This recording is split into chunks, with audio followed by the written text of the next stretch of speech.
Hey everyone! How is everybody doing? Well, I'm coming in to do a Bethie Bible devotion.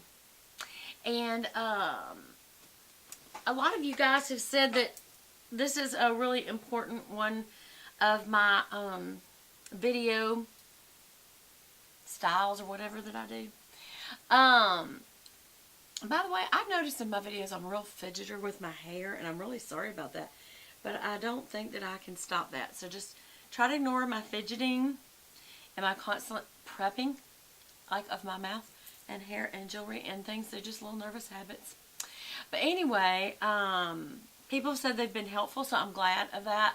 And I really want to talk to y'all about something that I dealt with this past week. Two situations. But I think only one of them I'm going to talk about, and I hope that it's helpful to you guys.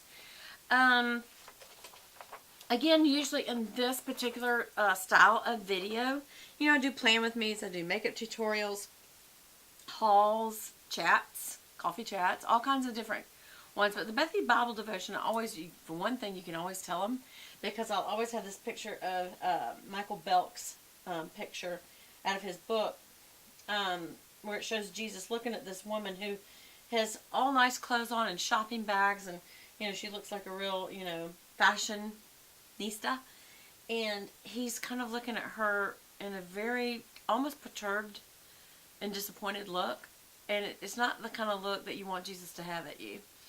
And it's not that she has those things, it's that she's ignoring these two little beggar boys, these two little boys on the street that are beggars.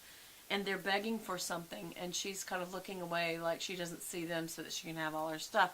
I don't ever want to portray on this channel that, you know, handbags and makeup and jewelry and fashion and all those things have any real importance. I know that it's an industry of income, so for those of you who are in those industries, like I have a friend that sells perfume, and she's like, that's not a pointless industry, it's my job. And I'm like, I know. All I'm saying is I don't want people to ever think that those things should take precedence over what God wants you to do with your money. To have any kind of luxuries in life, you just want to make sure that you also have, or even first, this is my personal opinion, have taken care of those things that are need. And it's not just your needs, but maybe the needs of others. So it's just something to think about, because I know that I am very blessed with a lot of material things, but those are not nearly the blessing to me that the blessing of having people I trust as friends, and certainly the love of my husband and my family. And I know not everybody even has those things, so that's even a need or a luxury to some people. So anyway, I just don't ever want to come across wrong, because I know that I am in a public eye here. So anyway, I also don't want to come across in this next little talk that I'm going to have, because we've talked about suffering before. I'm going to call this one, I Just Don't Get It, God. And that is because sometimes the suffering that we see, we feel is so unfair. And so I just want to talk about that. I'm going to keep it short and sweet as I do, which we all know can be part 2, 3, and 4, and 17. But I do want to try to get this in one, because I don't know that the people who watch my Plan With Me's or my Bethie Bible devotions are the same people that watch my makeup portion or fashion portion of my channel. So yeah, enough qualifiers, let's get to it. So I got a notice, it was an email this week from a friend that was talking about a lady friend, and this could be someone you know, or tragedies strike that sound so similar to any other. I'm not going to use names, that you may think, oh, I know who that is. You may not, because this could have happened to more than one person. But this was a family, and the mommy of the family was in a wreck on the way home, and she was killed. And that in itself is bad enough. Then on top of that, she had 2 little children, and so her husband now has that, and he's lost his wife. On top of that, the car actually caught on fire, so she had a burning death. And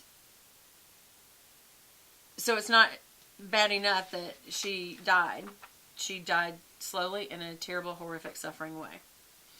And she left behind 2 children who aren't raised yet, who luckily at least have a father. I've had another situation where there's no parent left. And they were searching for family members who could take the kids. Or were they going to go into foster care? So there's just so many circumstances that could happen. So this just really, when you hear about something like that, if you want to be honest, if you're a Christian or if you're not, because I know some of you guys that watch my channel, you're not Christians, and you've asked me questions, which I welcome. I'm very open to you asking me questions about Jesus, even if you're angry at him, or you don't believe in him, or you don't believe in God, period. Or you just want to understand things. I don't pretend to have all the answers, but I have been through a lot, and I've had a lot of friends in life that have been through a lot that have caused me to seek out answers, and this is certainly one of them.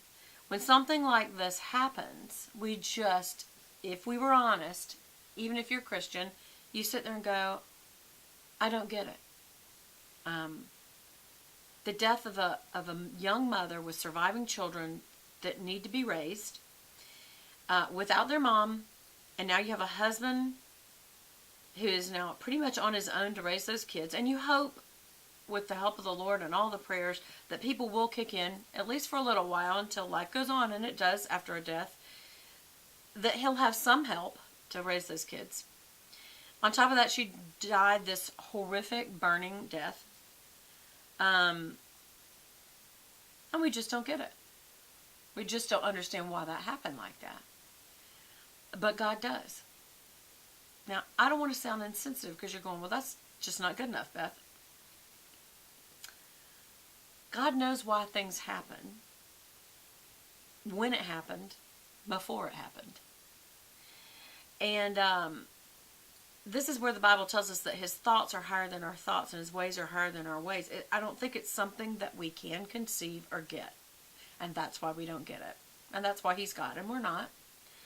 And that when we look to relate to him, we look to Jesus, because that is God in the flesh. So that's who we turn to when we think, okay, I'm trying to even imagine you being real. I'm trying to imagine how you think, what you do. Do you care? Because we tend to think in the now. We think in the flesh. He thinks in the forever, or timeless, ever to ever. And he thinks in the spirit. It's hard for us to understand him, and he knows this. He made us from dust. He knows that we're fragile. He knows that we don't know, and that it's hard for us to understand, and that's how he actually always meant for it to be. He didn't want us to know. He wanted us to trust. And that was the fall of Eve, and therefore the fall of mankind, because she wanted to know instead of trust. She listened to another voice instead of God. And that's what the temptation for us is too. God gives us what we need to know, and this is what it is. He's with us. Now, if you've lived for any length of time and you've been through enough tragedies, and sometimes you've been through them young, you haven't had a chance to get older because you've had so many tragedies, who's in it with you matters. You know, it's not so much what happened, but did someone go through it with you? Were you alone? God's love for us is indisputable at the cross. He proved his love by the suffering sacrifice of Jesus.